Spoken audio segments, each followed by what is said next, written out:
My dream కొత్త ప్రభుత్వం ఏర్పాటైన తర్వాత తెలంగాణలో టీఎస్పీఎస్సీ నోటిఫికేషన్ల కోసం అభ్యర్థులు 1000 కళ్ళతో ఎదురు చూస్తున్నారు. టీఎస్పీఎస్సీని రేవంత్ రెడ్డి ప్రభుత్వం ప్రక్షాళన చేస్తామని ఆల్రెడీ చెప్పింది కాబట్టి నిరుద్యోగులు ఎన్నో ఆశలు పెట్టుకొని ఎదురు చూస్తూ ఉన్నారు. ఇదే సమయంలో టీఎస్పీఎస్సీలోని కీలక పదవుల్లో ఉన్నవారు ఇప్పటికే రాజీనామాలు చేశారు. అయితే ఈ రాజీనామాలను గవర్నర్ తమిళసై ఇంకా ఆమోదించలేదు. నిన్ననే తమిళసైని సీఎం రేవంత్ రెడ్డి కూడా కలిశారు న్యూ ఇయర్ సందర్భంగా. అయితే తమిళసైతో రాజీనామాల ఆమోదంతో పాటు టీఎస్పీఎస్సీ పైనే ప్రధానంగా చర్చించినట్టు అయితే మనకున్నటువంటి సమాచారం. సో రాజీనామాలపై నిర్ణయాన్ని తీసుకుంటే టీఎస్పీఎస్సీపై తాము ముందుకు వెళ్లేందుకు అవకాశం ఉంటుందని గవర్నర్తో సీఎం రేవంత్ చెప్పినట్టుగా మనకున్నటువంటి సమాచారం. మాట్లాడదాం, మనతో పాటు ఉన్నారు ఇన్పుట్ ఎడిటర్ సంజయ్.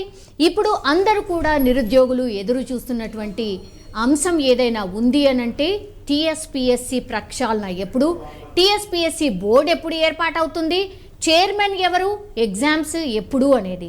సో ఏం జరిగే ఛాన్సెస్ కనిపిస్తున్నాయి నిన్న గవర్నర్ని సీఎం రేవంత్ రెడ్డి కలిసిన తర్వాత? సౌమ్య, మొత్తం మీద ప్రభుత్వాలని పడగొట్టిన అంశము Telangana public service commission paper leakage అంశం అని చెప్పుకోవచ్చు. బీఆర్ఎస్ ప్రభుత్వంలో, గత ప్రభుత్వ బీఆర్ఎస్లో పేపర్ లీకేజీ అంశం ఏదైతే ఉందో గాలివానగా మారి చినుకు మారి గాలి దుమారగా తయారైనటువంటి అంశము మన కళ్ళ ముందు కదలాడుతున్నటువంటి అంశము. అప్పుడు జరిగినటువంటి పేపర్ లీకేజీల అంశము సంబంధించింది రాష్ట్ర వ్యాప్తంగా సంచలనం అని చెప్పుకోవచ్చు. అప్పటి నుంచి ఇప్పటి వరకు అప్పుడు ప్రతిపక్షంలో ఉన్నటువంటి కాంగ్రెస్ పార్టీ, ప్రతి పీసీసీ అధ్యక్షుడు ఉన్నటువంటి రేవంత్ రెడ్డి, మేము అధికారంలోకి వస్తే తెలంగాణ పబ్లిక్ సర్వీస్ కమిషన్ రద్దు చేసి కొత్త పబ్లిక్ సర్వీస్ కమిషన్ ఏర్పాటు చేసి నిరుద్యోగులకు ఉద్యోగాలు కల్పిస్తాము, అధికారంలోకి వచ్చిన వెంటనే 2 లక్షల ఉద్యోగాలు ప్రకటిస్తామనేసి అప్పుడు ప్రతిపక్ష నాయకుడిగా రేవంత్ రెడ్డి, ఇప్పుడు ముఖ్యమంత్రిగా, తెలంగాణ ముఖ్యమంత్రిగా రేవంత్ రెడ్డి ఒక ప్రకటన వెనుక చాలా ఆంతర్యం ఉందని చెప్పుకోవచ్చు. కొత్త ప్రభుత్వం కొలువు తీరింది. రేవంత్ రెడ్డి ముందల్లా నిరుద్యోగుల యొక్క కొలువుల యొక్క ప్రశ్న ముందే ఉంది. కానీ ఎప్పుడైతే రేవంత్ రెడ్డి ప్రమాణ స్వీకారం చేశారో ముందుగా తెలంగాణ పబ్లిక్ సర్వీస్ కమిషన్ సంబంధించినటువంటి సభ్యులందరినీ రాజీనామా చేయాలి. చైర్మన్గా ఉన్నటువంటి జనార్దన్ రెడ్డి ఐఏఎస్ నేరుగా గవర్నర్ తమిళసైకి తన రాజీనామా లేఖను సమర్పించారు. కానీ వీటిపైన గవర్నర్గా ఉన్నటువంటి తమిళసై ఇప్పటి వరకు ఎలాంటి నిర్ణయం తీసుకోలేదు. నెల రోజులు కావస్తున్నా ఇప్పటి వరకు ఎలాంటి నిర్ణయం తీసుకోలేదు. కాకపోతే రేవంత్ రెడ్డి నిన్న అంటే తమిళసైకి గవర్నర్కు నూతన సంవత్సర శుభాకాంక్షలు తెలుపుతూ గవర్నర్ను కలిసేసి రాష్ట్రంలో నిరుద్యోగుల ఉద్యోగ అవకాశాలు కల్పించాలంటే, ఉద్యోగాలు రావాలంటే తెలంగాణ పబ్లిక్ సర్వీస్ కమిషన్నే ద్వారానే నియామకాలు జరిగితే ఎలాంటి అవకతవకలు జరగవనేసి రేవంత్ రెడ్డి ఉన్నటువంటి ముందున్నటువంటి ఒక ముఖ్య ప్రశ్న అని చెప్పుకోవచ్చు. ఇందులో భాగంగా ఈ తెలంగాణ పబ్లిక్ సర్వీస్ కమిషన్ సంబంధించినటువంటి ఎవరిని చైర్మన్గా ప్రకటిస్తే బాగుంటుంది, ఇందులో మెంబర్స్ని ఎవరెవరు చేయాలి అనే ఉద్దేశం నుంచి గత 2 రోజులుగా తెలంగాణ పబ్లిక్ సర్వీస్ కమిషన్కి సంబంధించినటువంటి సమావేశాలు 1 by 1 కొనసాగుతూనే ఉంది. కాకపోతే ఒకటి, ఇప్పటికే ఐఏఎస్ రిటైర్ అయినటువంటి ఆకునూరు మురళి కావచ్చు, అదేవిధంగా కోదండరామ్ కావచ్చు, హరగోపాల్ కావచ్చు, ఇలాంటి కొంతమంది ప్రొఫెసర్లు కావచ్చు, కొంతమంది రిటైర్ ఐఏఎస్లు కావచ్చు, రిటైర్ ఐపీఎస్లు కావచ్చు, రకరకాల వ్యక్తుల నుండి సమాచారాన్ని సేకరించి తెలంగాణ పబ్లిక్ సర్వీస్ కమిషన్ వల్ల నిరుద్యోగులకు ఉద్యోగాలు కల్పించాలి అంటే ఎలాంటి బోర్డు ఏర్పాటు చేయాలి, ఇందులో పారదర్శకాలు లేకుండా నీతి నిజాయితీగా పనిచేసేటటువంటి వ్యక్తులను మాత్రమే ఏర్పాటు చేయాలనే ఉద్దేశంతో ముఖ్యమంత్రి యొక్క కసరత్తు కొనసాగిస్తుందని చెప్పుకోవచ్చు. నిజంగా కూడా గత 10 సంవత్సరాల నుంచి చేస్తున్నటువంటి ఆకునూరు మురళి రిటైర్ ఐఏఎస్ ఎవరైతే ఉన్నారో నిరుద్యోగులకు ఉద్యోగాలు కల్పించాలి అంటే TSPC Telangana public service commission బోర్డులో అవకతవకలు జరగొద్దు, తెలంగాణ పబ్లిక్ సర్వీస్ కమిషన్ సంబంధించినటువంటి బోర్డు బలిష్టంగా ఉండాలి, అక్కడ ఉన్నటువంటి వ్యక్తులు నీతి నిజాయితీగా పనిచేయాలనే ఉద్దేశంతో మంచి బోర్డు ఏర్పాటు చేస్తే ప్రతి ఒక్క నిరుద్యోగునికి ఉద్యోగ అవకాశం కల్పించవచ్చు, ప్రతి ఒక్క నిరుద్యోగి ఉద్యోగం ఇచ్చే అవకాశము ఈ బోర్డు ద్వారానే కొనసాగుతుందనేసి చాలామంది మేధావి వర్గం కావచ్చు, ప్రొఫెసర్స్ కావచ్చు, రిటైర్ ఐఏఎస్ ఐపీఎస్లు కావచ్చు, రేవంత్ రెడ్డికి చాలా సలహాలు సూచనలు చేయడం జరిగింది. నిజంగా కూడా ఇప్పుడు రేవంత్ రెడ్డి అంటే ముఖ్యమంత్రి రేవంత్ రెడ్డి ముందు ఉన్నటువంటి ఒకే ఒక అంశము, ఆకునూరు మురళి ఒకవేళ టీఎస్పీసీ చైర్మన్గా పెట్టడం వల్ల ఏంటంటే ఆయన చాలా కాలం నుంచి నిరుద్యోగులకు సంబంధించినటువంటి అంశం మీద ఆయన బాగా స్టడీ చేయడం జరుగుతుంది. ఈయన చేసినటువంటి కొన్ని సలహాలు సూచనలు దీనికి బాగా ఉపయోగపడతాయనే ఉద్దేశంతో తెలంగాణ పబ్లిక్ సర్వీస్ కమిషన్కి సంబంధించినటువంటి అంశం అయితే తెరపైకి వచ్చింది. ఇది ఈ రోజు కానీ రేపు కానీ ఒక కొలిక్కి వచ్చే అవకాశం ఉంది. కొలిక్కి వచ్చిన వెంటనే ముందుగా అంటే మన గతంలో 2 సార్లు పోస్ట్ పోయినటువంటి గ్రూప్ 2 ఎగ్జామ్కి సంబంధించినటువంటి నోటిఫికేషన్ అయితే ముందు వచ్చేదాని వల్ల ఈ గ్రూప్ 2 వల్ల సుమారు 25,000 నుంచి 30,000 ఉద్యోగాలు కల్పించే అవకాశం చాలా స్పష్టంగా ఉంది. కనుక ముందుగా ఎప్పుడైతే బోర్డు డిసైడ్ చేస్తుందో, బోర్డు ఎప్పుడైతే నియామకాలు చేపట్టిన వెంటనే ముందుగా గ్రూప్ 1కి సంబంధించినటువంటి గ్రూప్ 2కి సంబంధించినటువంటి నోటిఫికేషన్ విడుదల అవుతుందనేసి నిరుద్యోగులు భావిస్తున్నారు. సౌమ్య. సంజయ్, మనందరికీ తెలుసు మొన్న గవర్నమెంట్ మారడానికి కీలకంగా పనిచేసింది ఏదైనా అంశం ఏదైనా ఉంది అని అంటే టీఎస్పీఎస్సీలో అవకతవకలు or paper leakage or jobs అమ్ముకున్నారన్న వాదన, దెన్ అక్కడ ఎంప్లాయీస్ ఎగ్జామ్స్ రాయడం ఏంటి, నిరుద్యోగుల జీవితాలతో ఇట్లా ఆడుకోవడం ఏంటి, ఇవన్నీ కూడా ఒక రకంగా ఒక ఫ్యాక్టర్ లాగా పనిచేశాయి గవర్నమెంట్ మారడానికి. సో ఇవన్నీ మిస్టేక్స్ జరగకుండా కాంగ్రెస్ పార్టీ మేము అధికారంలోకి వస్తే జాబ్ క్యాలెండర్ ప్రకటించబోతున్నాం, జాబ్ క్యాలెండర్ డెఫినెట్లీ మేము ప్రకటిస్తాం అని అనౌన్స్ చేశారు. కాబట్టి జాబ్ క్యాలెండర్ ఎట్లా ఉండాలి అనేది ఆల్రెడీ ఒక ప్రాసెస్ స్టార్ట్ అయింది అనుకోవచ్చా? ఎందుకంటే ప్రక్షాళన మొదలు పెట్టాలి అన్నటువంటి నేపథ్యంలో ఇంకెక్కువ టైం లేదు, చాలామంది నిరుద్యోగులు ఎదురు చూస్తున్నారు. ఒకటి సౌమ్య, మనం ఇంతకుముందుకు మాట్లాడుకున్నట్టు నిజంగా కూడా తెలంగాణ పబ్లిక్ సర్వీస్ కమిషన్కి సంబంధించినటువంటి కావచ్చు, అదేవిధంగా రాష్ట్ర ప్రభుత్వ ముఖ్యమంత్రి ముందు ఉన్నటువంటి ఒకే ఒక అంశము, నిరుద్యోగులకు ప్రతి ఒక్కరికి ఉద్యోగ అవకాశాలు కల్పించాలి, ప్రతి ఒక్కరూ ఉద్యోగం పొందాలి అనే కాన్సెప్ట్ ఏదైతే ఉందో అప్పటి నుంచి రేవంత్ రెడ్డి ముమ్మర కసరత్తు చూస్తూనే ఉన్నారని చెప్పుకోవచ్చు. అందులో భాగంగానే ఆయన అధికారంలోకి వచ్చి ప్రమాణ స్వీకారం చేసిన వెంటనే ఫస్ట్ ఆయన అయితే ఈ సూపర్ 6తో పాటు ఈ యొక్క టీఎస్పీకి తెలంగాణ పబ్లిక్ సర్వీస్ కమిషన్కి సంబంధించినటువంటి అంశం తెరపైకి వచ్చింది.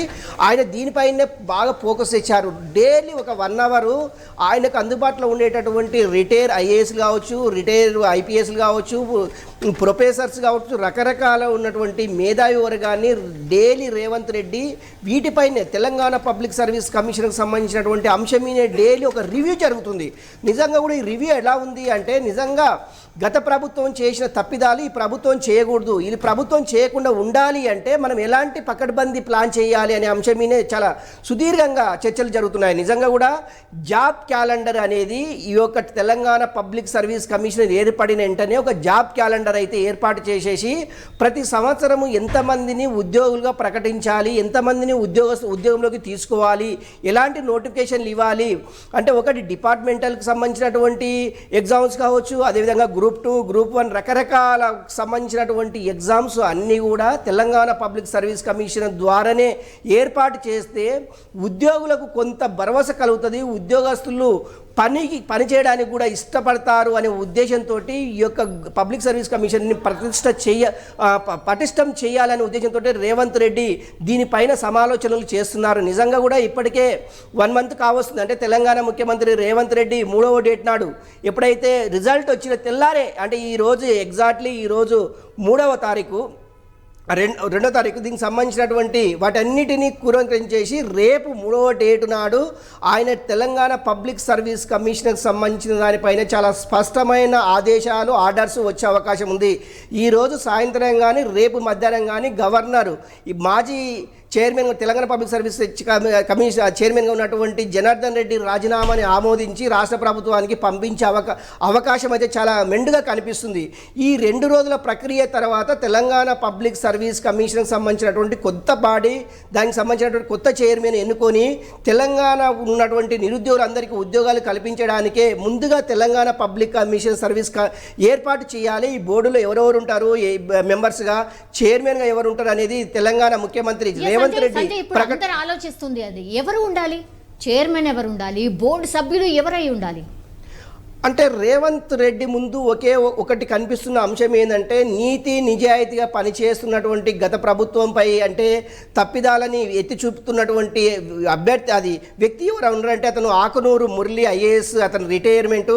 ఆయన స్టడీ అంటే ఎడ్యుకేషన్ పైన ఆయన చాలా స్టడీ చేసేసి నిరుద్యోగులకు ఉద్యోగ అవకాశాలు కల్పించే ఆ అంశాల మీద ఇప్పటికే అప్పుడు ప్రతిపక్షంలో ఉన్నటువంటి కాంగ్రెస్ పార్టీ కావచ్చు, ఇప్పుడు అధికారం వచ్చినటువంటి కాంగ్రెస్ పార్టీ ఆయన చాలా సలహాలు సూచనలు చేశారు. తెలంగాణ పబ్లిక్ సర్వీస్ కమిషనర్ ఈ విధంగా ఉంటే నిరుద్యోగులకు ఉద్యోగ అవకాశాలు కల్పిస్తామనే ఉద్దేశంతో ఆకునూరు మురళి ఇచ్చేటటువంటి సలహాలు సూచనలు వీళ్ళు తీసుకుంటున్నట్టు మనకు ఉన్నటువంటి సమాచారము. నిజంగా కూడా ఒకవేళ ఆకునూరు మురళి తెలంగాణ పబ్లిక్ సర్వీస్ కమిషనర్గా ప్రకటించినట్లయితే ఉద్యోగస్తులకు సంబంధించినటువంటి నిరుద్యోగులకు సంబంధించినటువంటి ఉద్యోగాల మీద కొంత నమ్మకం ఏర్పడుతుంది. ఇక మీదట తెలంగాణ పబ్లిక్ సర్వీస్ కమిషన్లో పేపర్ లీకేజీలు కావచ్చు, లీకేజీలు కాకుండా ఉండడం కావచ్చు, అదేవిధంగా ఒక భద్రత ఉంటుంది అనే ఉద్దేశంతో ప్రతి ఒక్కరికి నమ్మకం కలుగుతుంది. అందుకే కొంతమంది ఐఏఎస్ సీనియర్లో ఉన్నటువంటి వారిని సంప్రదించేసి అదేవిధంగా బోర్డు సభ్యులుగా గతంలో పనిచేసినటువంటి ప్రొఫెసర్స్ని ఇందులో బోర్డు సభ్యులుగా అది చేర్చే అవకాశం ఉంది. నిజంగా కూడా ఫస్ట్ అయితే ఒక బోర్డు చైర్మన్ ఏర్పాటు చేసి చైర్మన్ తర్వాత 4 సభ్యులుగా ఏర్పాటు చేసి first notification public service Telangana public service commission మొదటి నోటిఫికేషన్ ఇచ్చేంత వరకు కొంత దిగులు నిరుద్యోగులు ఉండే అవకాశం ఉంది. నిజంగా ఎప్పుడు ఏంది అనేది కొద్దిగా వేచి చూడాలి. ఈ 2 రోజుల్లో Telangana public service commission board అయితే ఏర్పడబోతుందని చెప్పుకోవచ్చు. సౌమ్య.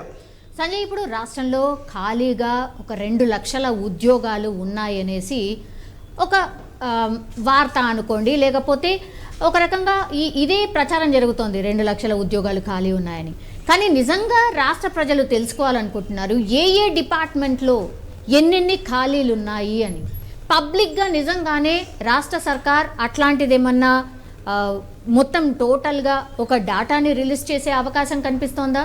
దాన్ని పారదర్శకంగా ఉండేటట్టుగా మరి ఉంటుంది కదా. సో అట్లాంటి ఆలోచన ఏమైనా చేస్తుందా సర్కార్? ఒకటి సౌమ్య, ఇప్పుడు మనం మాట్లాడుకున్నట్టు నిజంగా కూడా తెలంగాణ గవర్నమెంట్ అంటే కొత్తగా కొలువుదీరినటువంటి కాంగ్రెస్ ప్రభుత్వం ఏదైతే ఉందో ఇప్పటికే ఆల్ డిపార్ట్మెంట్స్ మొత్తము 63 డిపార్ట్మెంట్లకు సంబంధించినటువంటి అంటే రిక్రూట్మెంట్ ఏదైతే ఉందో ఆ రిక్రూట్మెంట్ ఇప్పటికే తెప్పించుకున్నది. అంటే ఏ శాఖలో ఎన్ని ఖాళీలు ఉన్నాయి, మనం ఎంత ఫిలప్ చేయాలి, ఎన్ని భర్తీ చేయాలి అనే దాని మీద ఇప్పటికే సిఎస్ శాంతకుమారి ఇప్పటికే రాష్ట్ర ప్రభుత్వానికి సంబంధించినటువంటి శాంతకుమారి ముఖ్యమంత్రి రేవంత్ రెడ్డికి ఈ యొక్క ఖాళీల భర్తీకి సంబంధించినటువంటి ముందు రోజే ఆమె ప్రమాణ స్వీకారం చేసిన మరునాడే ఈ యొక్క జాబితాని ముఖ్యమంత్రికి అందజేయడం జరిగింది. ఈ జాబితాలో సుమారుగా 5 లక్షల మంది ఉద్యోగాలు అవసరం. ఆన్ ది స్పాట్గా 5 లక్షల ఉద్యోగాలు అనేది ఇప్పుడే ఆల్ ఆఫ్ సడన్గా ఎక్కడ కూడా రిక్రూట్మెంట్ చేసుకోవడం అసాధ్యము. కాకపోతే ఒక జాబ్ క్యాలెండర్ ప్రకటించేసి జాబ్ క్యాలెండర్లో ప్రతి సంవత్సరం నుంచి లక్ష అట్లా ఉద్యోగాలు కల్పించి వాళ్ళకు ఉద్యోగ అవకాశాలు కల్పించే విధంగా జాబ్ క్యాలెండర్ ఉండబోతుందని చెప్పుకోవచ్చు. ఒకటి మనం చెప్పుకోవాలంటే గత 10 సంవత్సరాల నుంచి ఇప్పటి వరకు ఎలక్ట్రిసిటీ బోర్డులో తప్ప మిగతా ఏ డిపార్ట్మెంట్లో కూడా ఇప్పటి వరకు కొత్తగా రిక్రూట్మెంట్ అయినటువంటి దాఖలాలు ఎక్కడ కనిపించలేదు. అదేవిధంగా కొంత పోలీస్ డిపార్ట్మెంట్లో కొంత హోంగార్డులకు సంబంధించింది కావచ్చు, కొంత ఎస్ఐలకు సంబంధించినటువంటి నోటిఫికేషన్ వచ్చేసింది. తర్వాత తదనంతరము ప్రతిసారి పేపర్ లీకేజీ అంటూ దాన్ని పోస్ట్ పోన్ చేయడము, అదేవిధంగా ప్రభుత్వాలు కూల్చడానికి కూడా తెలంగాణ పబ్లిక్ సర్వీస్ కమిషన్ అనే కారణమైందని చెప్పుకోవచ్చు. ఎందుకంటే పేపర్ లీకేజీ వల్ల నిరుద్యోగుల యొక్క భవిష్యత్తు ప్రశ్నార్థకంగా మారిందని చెప్పడానికి పేపర్ లీకేజీ అంశము చాలా దుమారం లేపిందని చెప్పుకోవచ్చు. అందులో భాగంగానే జాబ్ క్యాలెండర్కి సంబంధించినటువంటి ఉద్యోగాల ఖాళీలకు సంబంధించి ఉద్యోగ ఖాళీలు ఎప్పుడెప్పుడు ఫిలప్ చేయాలి వీటన్నిటిని క్రోడీకరించేసినటువంటి శాంతకుమారి సిఎస్గా ఉన్నటువంటి శాంతకుమారి ముఖ్యమంత్రికి ఈ యొక్క అది ఖాళీల జాబితా అనేది అందజేశారు. ముఖ్యంగా ప్రతి డిపార్ట్మెంట్లో రిటైర్మెంట్ అవుతున్నారు కానీ కొత్త రిక్రూట్మెంట్ లేదు. దానివల్ల ఇన్ని లక్షల మంది ఖాళీలైనని చెప్పుకోవచ్చు. సుమారుగా ఇప్పుడు రాష్ట్ర వ్యాప్తంగా 1,25,000 మందిగా అవుట్సోర్సింగ్ ఉద్యోగాలుగా చేస్తున్నారు. నిజంగా కూడా వాళ్ళని కూడా ప్రభుత్వ ఉద్యోగాలుగా ప్రకటించాలనేసి వాళ్ళు చాలా సందర్భాల్లో ధర్నాలు రాస్తారోకలు చేయడం జరిగింది. నిజంగా వాళ్ళ క్వాలిఫికేషన్ బట్టి కూడా వాళ్ళని రెగ్యులరైజ్ చేయాలనేసి కూడా రేవంత్ రెడ్డి అప్పుడు గతంలో ఉన్నటువంటి ప్రతిపక్ష నేత ఇప్పుడు రాష్ట్ర ముఖ్యమంత్రి ఉన్నటువంటి రేవంత్ రెడ్డి అది కూడా కొద్దిగా పరిగణనలోకి తీసుకోవాలి. నిజంగా అందులో గ్రాడ్యుయేట్స్ కానివ్వండి, ఎంబీఏ కానివ్వండి, రకరకాల అంటే అది డిగ్రీ క్వాలిఫైడ్ ఉన్న వాళ్ళని రెగ్యులరైజ్ చేస్తే ఇంకా బాగుంటుందనే ఉద్దేశంతో ప్రభుత్వం ఆలోచిస్తున్నట్టు సమాచారం. నిజంగా కూడా ఏదేమైనా కూడా తెలంగాణ పబ్లిక్ సర్వీస్ కమిషన్ ఏర్పడితే ప్రతి ఒక్కరికి ఉద్యోగాలు వస్తామనే ఉద్దేశంతో చాలామంది ఇప్పటికే కోచింగ్ సెంటర్లని ఆశ్రయిస్తున్నారని చెప్పుకోవచ్చు. సౌమ్య, సంజయ్, ఇప్పుడు లాస్ట్లీ అసలు గవర్నర్ దగ్గర ఈ ఫైల్ ఎందుకని పెండింగ్లో ఉంది, ఎందుకని ఆమోదించట్లేదు? వీళ్ళు సభ్యులు రాజీనామా చేసి చాలా డేస్ అవుతోంది, ఎందుకని ఆమోదించట్లేదు? ఒకవేళ ఆమోదం పొందిన తర్వాత నెక్స్ట్ మూమెంటే టీఎస్పీఎస్సీకి సంబంధించిన ప్రక్షాళన స్టార్ట్ అయిపోతుందా? ఒకటి Soumya, governor Telangana public service commissioner చైర్మన్గా ఉన్నటువంటి జనార్దన్ రెడ్డి రాజీనామా ఎందుకు ఆమోదించడం లేదు అంటే దీనికి కర్ణుని సావకు సావలక్ష కారణాలు అంటూ గత ప్రభుత్వం ఉన్నటువంటి బీఆర్ఎస్ కేసీఆర్ నుంచి ఈ యొక్క పరంపర కొనసాగుతుందని చెప్పుకోవచ్చు. ఎప్పుడైతే రాష్ట్ర ప్రభుత్వం గవర్నర్కు ఎప్పుడైతే ఫైల్ పంపించిందో వెంటనే ఆమె చూసేసి దాన్ని సైన్ చేసి పంపించే దాఖలాలు ఎక్కడా లేవు. ఇలాంటి అంశాల మీదనే గవర్నర్ అప్పటి ద్వారానే ఇప్పుడు వ్యవహరిస్తున్నదిగా మనకు స్పష్టంగా కనిపిస్తుంది. ఇప్పటికీ సుమారు 20 రోజులు కావస్తుంది జనార్దన్ రెడ్డి తన రాజీనామా లేఖను గవర్నర్కి పంపి దానిపైన ఇప్పటి వరకు కూడా ఎలాంటి డిసిషన్ తీసుకోలేదు. నిన్న ముఖ్యమంత్రి రేవంత్ రెడ్డి గవర్నర్తో ఇదే విషయం, తెలంగాణ పబ్లిక్ సర్వీస్ కమిషన్ కొత్తగా ఏర్పాటు చేయాలి అంటే అప్పుడున్నటువంటి జనార్దన్ రెడ్డి యొక్క రాజీనామాని ఆమోదించాలి, కొత్త వారిని ఎన్నుకోవాలంటే కూడా మళ్ళీ గవర్నర్ వద్దకి ఆ ఫైల్ పంపాలి, గవర్నర్ మళ్ళీ దాని మీద సంతకం చేస్తే అప్పుడు కానీ కొత్త బాడీ ఏర్పడదని చెప్పుకోవచ్చు. ఇవంతా కొంత ప్రాసెస్లో భాగంగా కొంత టైము పట్టే అవకాశం ఉంది. అది 2 రోజుల 3 రోజుల 4 రోజుల ఒకవేళ నిజంగా కూడా గవర్నరు దీనిపైన స్పష్టమైన ఆదేశాలు జారీ చేసినట్లయితే వితిన్ 24 అవర్స్లో కూడా ఈ వర్క్ అయిపోయే అవకాశం చాలా స్పష్టంగా ఉంది. నిజంగా ఒకవేళ రాజీనామా అంటే జనార్దన్ రెడ్డికి సంబంధించినటువంటి రాజీనామాను ఆమోదించినట్లయితే ఇప్పుడు కొత్తగా ఏర్పాటు చేసేటటువంటి బాడీని మొత్తం ఫైల్స్ని గవర్నర్ ముఖ్యమంత్రి గారు నుంచి సిఎస్ గవర్నర్కు పంపించే అవకాశం ఉంది. గవర్నర్ దీన్ని సర్క్యులేట్ అయిన తర్వాత మళ్ళీ గవర్నమెంట్కు రాసి ఓకే అని సంతకం పెడితే మళ్ళీ గవర్నమెంట్ అప్పుడు బోర్డు ఏర్పాటు చేసే అవకాశం ఉంది. ఈ ప్రాసెస్ మొత్తము ఒక 2-3 రోజులు పట్టే అవకాశం ఉంది. నిజంగా కూడా జనార్దన్ రెడ్డి రాజీనామాను ఆమోదిస్తే కానీ ఇంకొక ఫైలు కదిలే అవకాశం లేదు. Soumya, okay Sanjay, thank you so much. మొత్తం మీద అది టీఎస్పీఎస్సీ పరీక్షలపై అయితే రేవంత్ రెడ్డి గత డిసెంబర్ 27న అయితే కీలక ప్రకటన చేశారు. రాష్ట్రంలో ఖాళీగా ఉన్న 2 లక్షల ప్రభుత్వ ఉద్యోగాలను యుద్ధ ప్రాతిపదికన భర్తీ చేస్తామని ఆయన స్పష్టంగా చెప్పినటువంటి సిచ్యువేషన్. టీఎస్పీఎస్సీకి కొత్త చైర్మన్, సభ్యుల నియామకం జరగగానే నియామకాల ప్రక్రియను అత్యంత వేగంగా అండ్ పారదర్శకంగా చేపడతామని కూడా ఆయన భరోసా ఇచ్చినటువంటి సిచ్యువేషన్ ఉంది. సో 2024 డిసెంబర్ 9లోగా అంటే ఎగ్జాక్ట్లీ సంవత్సరంలోగా 2 లక్షల ఉద్యోగాలను భర్తీ చేస్తామంటూ కూడా ఆయన ప్రకటన చేశారు. సో తెలంగాణ నిరుద్యోగ యువత ఆందోళన చెందొద్దని కూడా కోరారు. చైర్మన్, సభ్యుల రాజీనామాను గవర్నర్ ఆమోదించిన వెంటనే పారదర్శకంగా కొత్త బోర్డును నియమిస్తాం, జాబ్ క్యాలెండర్ ప్రకారం నియామకాలు జరుగుతాయి, యువత ఆందోళన చెందొద్దని కూడా ఆయన కోరారు. సో ఈ నేపథ్యంలోనే ఫిబ్రవరి 1 నాటికి గ్రూప్ 1 నోటిఫికేషన్ కూడా విడుదలయ్యే ఛాన్సెస్ అయితే స్పష్టంగా కనిపిస్తున్నాయి. Thank you for watching.